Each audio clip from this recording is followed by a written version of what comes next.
السلام علیکم ناظرین انڈیا اور پاکستان کے بارڈر کے عین نزدیک انڈیا کی حدود میں ایک گاؤں ہے جس کا نام حسینی والا ہے۔ یہ گاؤں انڈیا کے فیروزپور شہر کے بالکل قریب واقع ہے اور اس کا نام بھی ایک مسلمان پیر کے نام سے رکھا گیا تھا جس کا نام حسین بتایا جاتا ہے۔ تقسیم ہند سے پہلے یہ گاؤں پاکستان کا حصہ تھا، لیکن یہ گاؤں انڈیا کے لیے اتنا اہم تھا کہ انڈیا کو اپنے 12 گاؤں پاکستان کو دے کر یہ گاؤں لینا پڑا۔ یہ گاؤں انڈیا کی ریڑھ کی ہڈی کی مانند تھا اور اسی وجہ سے 1965 اور 1971 کی پاک بھارت جنگ کے دوران انڈیا آرمی نے اپنی پوری بٹالین اس کی حفاظت پر لگا رکھی تھی۔ ناظرین، جب 1965 میں پاک بھارت جنگ کا آغاز ہوا تو انڈیا نے اس گاؤں کی حفاظت کے لیے اپنی میراٹ لائٹ انفینٹری یونٹس اس گاؤں میں بھیجی جو پاکستان کے ہیوی آرٹلری فائر کو روکتی رہیں، اور اسی دوران انڈیا کے کئی کمانڈنگ آفیسرز بھی مارے گئے۔ آخر اس گاؤں میں ایسی کیا خاص بات تھی کہ انڈیا اپنی آرمی بھی مرواتا رہا اور اس گاؤں کو بھی نہ چھوڑا؟ یہ حقیقت میں آپ کو اس ویڈیو میں آگے چل کر بتاؤں گا۔ ویڈیو میں آگے بڑھنے سے پہلے ہمارے چینل پر تمام نئے ناظرین سے گزارش ہے کہ ہمارے چینل کو سبسکرائب کریں اور ساتھ میں بنے بیل آئیکن کو ضرور پریس کر لیں۔ ناظرین، 1965 کی جنگ میں پاکستان نے اس گاؤں پر قبضہ کرنے کی بہت کوشش کی لیکن ناکام رہا۔ وجہ یہ تھی کہ یہاں انڈین آرمی کے سولجرز بڑی تعداد میں تعینات تھے جو خود تو مرتے رہے لیکن اس گاؤں سے پیچھے نہ ہٹے۔ 1965 کی جنگ کے بعد جب 1971 کی جنگ کا آغاز ہوا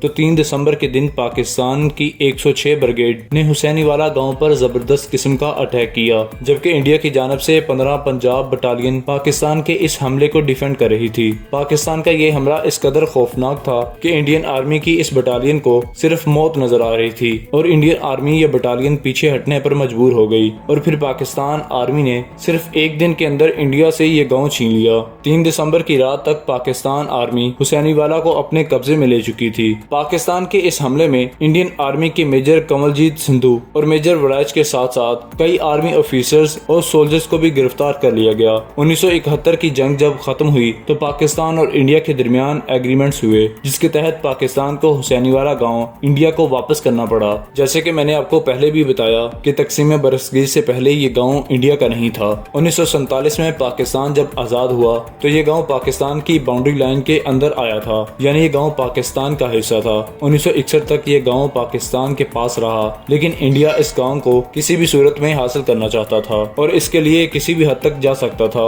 لہٰذا انڈیا نے کیا یہ کہ پاکستان اور انڈیا کے بارڈر کے عین نزدیک اس گاؤں کے بدلے پاکستان کو 12 گاؤں دینے کی آفر دی، اور پاکستان نے یہ آفر ایکسپٹ کرتے ہوئے انڈیا کو یہ گاؤں دے دیا۔ اب سوال یہ تھا کہ آخر اس گاؤں میں ایسی کیا خاص بات تھی کہ انڈیا کو یہ گاؤں چاہیے تھا، اور انڈیا نے اپنے 12 گاؤں اس ایک گاؤں کے بدلے پاکستان کو دے دیے۔ فرینڈز، آپ نے یقیناً بھگت سنگھ کا نام تو ضرور سنا ہوگا۔ دراصل حسینی والا گاؤں وہی جگہ ہے جہاں بھگت سنگھ، سکھ دیو اور راج گرو کی آخری رسومات ادا کی گئی تھیں۔ تقسیم برصغیر سے پہلے ان انقلابی فائٹرز کو اسی گاؤں میں پھانسی دے کر لٹکایا گیا تھا۔ برطانیہ کی آرمی نے انہیں خفیہ طور پر اس گاؤں میں لایا اور یہیں ان کو پھانسی بھی دے دی۔ دوستو، بھارت پاکستان کو اپنے 12 گاؤں کسی بھی صورت نہیں دینا چاہتا تھا، لیکن ایک انڈین سیاسی جماعت AISF نے انڈین گورنمنٹ کی ناک میں دم کر کے رکھا تھا اور اس گاؤں کو حاصل کرنے کے لیے انتہائی پریشرائز کیا تھا۔ اس سیاسی جماعت کے پریشر میں آ کر اتنا بڑا فیصلہ لیا اور ایک گاؤں کے بدلے پاکستان کو 12 گاؤں دے دیے۔